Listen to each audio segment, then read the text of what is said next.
Ini adalah karya seni yang menurut saya sangat ikonik dan mungkin pertama kali ya ada di Indonesia, di mana 15 seniman berkumpul menjadi satu. Jadi kalau kita lihat di sini temanya adalah Trash to Art, yaitu lewat tangan seniman sampah pun dilahirkan kembali menjadi karya seni yang luar biasa. Ya, ini adalah karya Blelos. Blelos ini adalah seniman mural Bali yang datang kemari untuk menghadiahi kita lukisan mural, untuk selalu ingat bahwa mengelola sampah itu tidak jauh-jauh dari merecycle, reduce, dan reuse. Ini adalah para senimannya. Ini plastikologi Ya, ini tuh khusus plastikologi. Ya. Sementara Trash to Art, jadi kita ada pengembangan ya dari plastikologi menjadi Trash to Art. Jadi kita nggak hanya sampah plastik aja, tapi juga sampah-sampah karton, terpal, kaleng gitu kan. Namun di sini kami tidak ingin membatasi imajinasi seniman, tetapi pada intinya adalah bagaimana seniman bisa terlibat untuk memberikan solusi bagaimana sampah itu bisa berkurang di TPA. Karena itu yang mereka punya dan itu yang ingin mereka tunjukkan kepada dunia, dan saya di sini atau Manik Bumi di sini yang memfasilitasi. Ya, contohnya ini adalah tarian Veranus. Ini terbuat dari terpal. Jadi dia bercerita bahwa di rumahnya itu banyak ada terpal-terpal bekas. Ketika dia lihat terpal bekas, dia teringat teksturnya itu seperti biawak. Ini adalah sebuah karya yang sangat ikonik menurut saya. Jadi ini dibikin di tahun 2019. Kemudian sang seniman yaitu Made Santika Putra terinspirasi dari ritual tabuhrah. Jadi itu ada sebuah ritual di Bali yang mana sebelum ada upacara adat ada sabungan ayam. Nah, dia melihat bagaimana ayam itu bertarung. Nah, di sini dia mendapatkan idenya, kemudian menvisualkan ke karya ini dengan menggunakan media bandalam. Nah, ini adalah kaki-kaki telanjang yang dibikin dari sampah koran. Nah, ini coba kalau dia ada di galeri New York mungkin. Wih. Udah bisa ngebayangin, fantastis. Fantastik sekali. Jadi ini sudah benar-benar avant-garde ya caranya membuat proporsi gini kakinya dan potongannya pun. Ya. Nah, yang ini dari kawat dan kabel. The Flying Mask.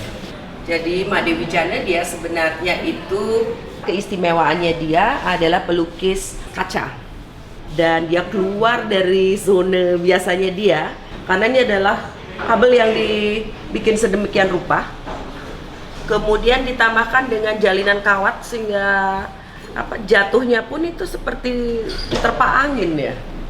Kontemporer sekali buat saya. Selama pameran ini buka dari tanggal 10 sampai tanggal 14, kita banyak sekali mendapatkan feedback dari pengunjung tentang karya ikan ini.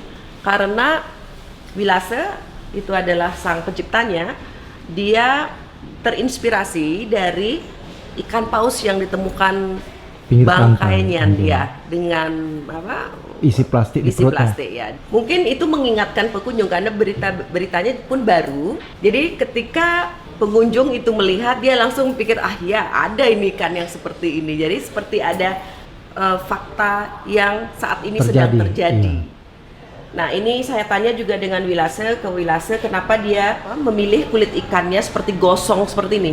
Dia bilang ini bukan gosong, tapi ini menyimbolkan lumpur. Lumpur minyak itu memvisualkan atau menyatakan bahwa begitulah kondisi lingkungan kita saat ini, di mana ikan pun sudah merasa tidak nyaman lagi hidup di habitatnya karena kotor.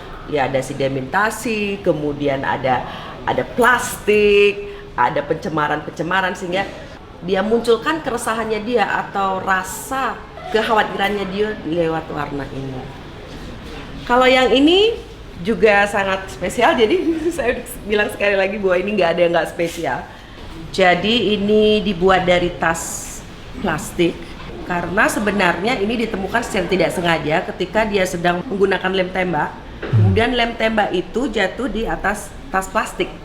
Oh, saat itu? Iya, saat itu. Nah, kemudian dia lihat kok bagus ya teksturnya. Nah, kemudian dia bongkar pikirannya, terciptalah sekelompok balerina seni patung. Di sana juga satu, ukurannya seperti ukuran manusia, jadi dia bikin patternnya ya 120 apa 150. Berapa lama dia mengerjakan ini? Mereka bilang semua bekerja tidak terlalu lama, 3 minggu maksimal 1 bulan. Ini dari Ricardos. Senimannya bernama Joning. Joning ini dia memang sangat terpukau dengan tempurung. Ya tempurung itu buat dia seperti perlindungan gitu ya. Makanya dia pilih penyu, kemudian dia merubah tempurung penyu ini menjadi rumah. Bahwa ya kita memang harus menjaga rumah kita sendiri. Dialah tempurung kita begitu. Konsep yang disampaikan oleh Joning.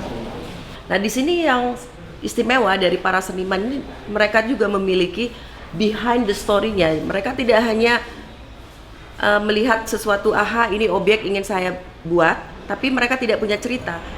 Yang membuat saya sangat bangga dengan mereka itu adalah mereka memiliki konsep story-nya behind of the project-nya dia.